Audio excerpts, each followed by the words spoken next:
casa tua c'è un folletto? Allora hai bisogno di BR Store. Ordina adesso e domani è tutto a casa tua. Perché non scegliere di risparmiare? BR Store, siamo i migliori. Bene, affezionati di BR Store, innamorati del folletto. Oggi vediamo come sostituire la valvola soffietto ad un folletto 150. Che si intende per valvola soffietto? Allora, vediamo subito. La valvola soffietto è questa qui. Questa stiamo vedendo è una versione compatibile che può essere utilizzata tranquillamente al posto dell'originale. Questa valvola qui regola questa leva qui e il corrispondente di questo foro è questo. È in pratica quella che regola l'apertura poi della valvola del sacchetto. Ora vi faccio vedere anche come sostituirla. Allora, mettiamoci come prima cosa comodi. Prendiamo la spazzola, togliamo l'unica filtro, in maniera salda la prendiamo in questa maniera e la tiriamo verso di noi. Ora togliamo anche il cavo,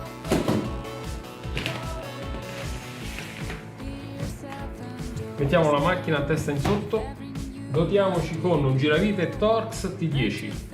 Noi per comodità abbiamo preso un trapano con un inserto sempre Torx T10. Sia l'inserto sia il giravite li trovate sul nostro store nel caso in cui non lo abbiate. E poi prendete anche una pinza a becchi fini.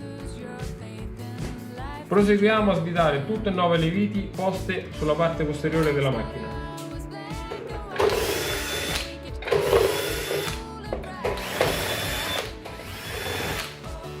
Ora girate la macchina, premete il tasto verde e tirate la calotta verso l'alto. Arrivati a questo punto lo alzate ancora appena e sfilate la calotta verso il manico. In questa maniera evitate di rompere questi due perni.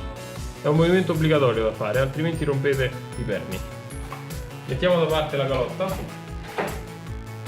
La valvola si trova, allora aspetta, sganciate anche il cavo. La valvola è nascosta qui dietro. Come arrivarci? Allora, smontiamo prima questo tubicino, ne mettiamo un secondo da parte. Ora, pinza, tirate fuori il connettore, lo sganciate per comodità. Arrivati a questo punto bisogna togliere la parte bassa del cablaggio e per toglierla ci sono questi due piccoli fermi, 1 e 2. Quindi fate un po' di attenzione, un po' di leva e viene via.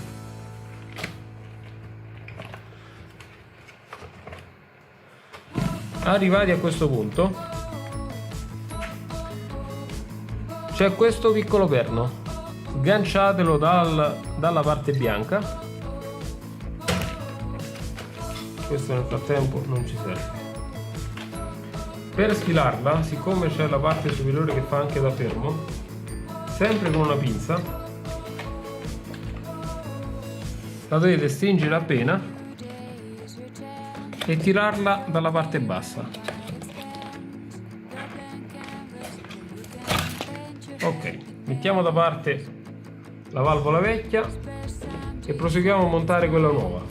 Alla stessa maniera, quindi al contrario, bisogna spingere il perno verso l'alto, si fermerà da solo, bisognerà fare forza dalla parte inferiore. Ok, fatto questo abbiamo montato. Rimontiamo il condotto.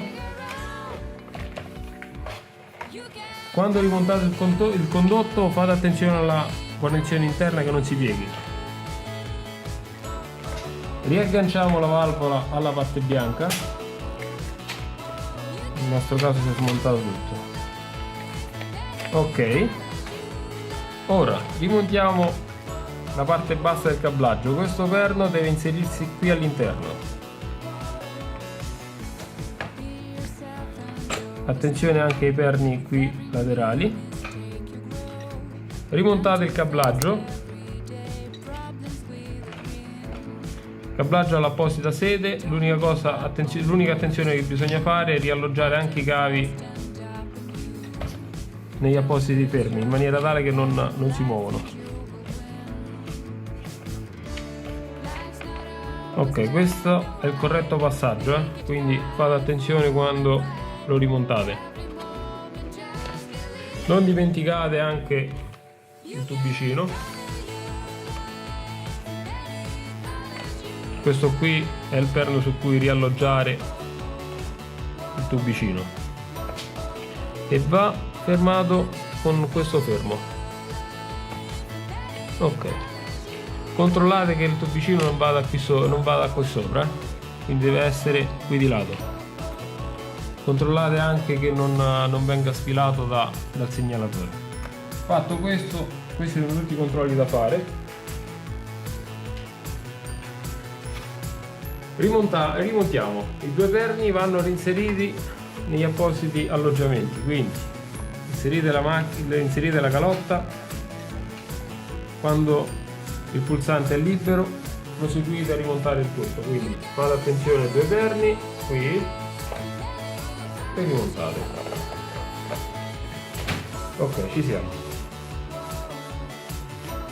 Giriamo la macchina. Facciamo l'appello di tutte quante le viti.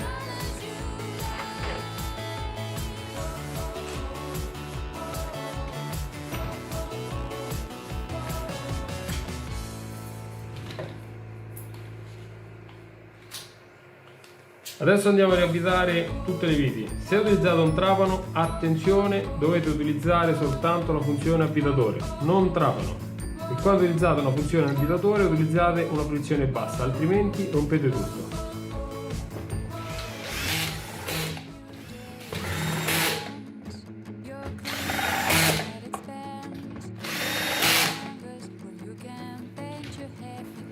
Fatto questo, rimontiamo l'unità filtro.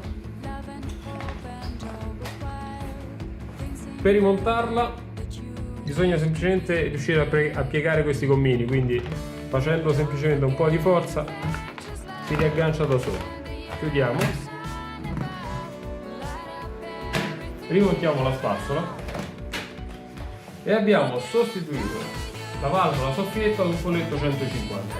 Perché si cambia? Normalmente si può bucare, è molto raro cambiare questo ricambio, però vi abbiamo fatto vedere come si fa, è molto semplice.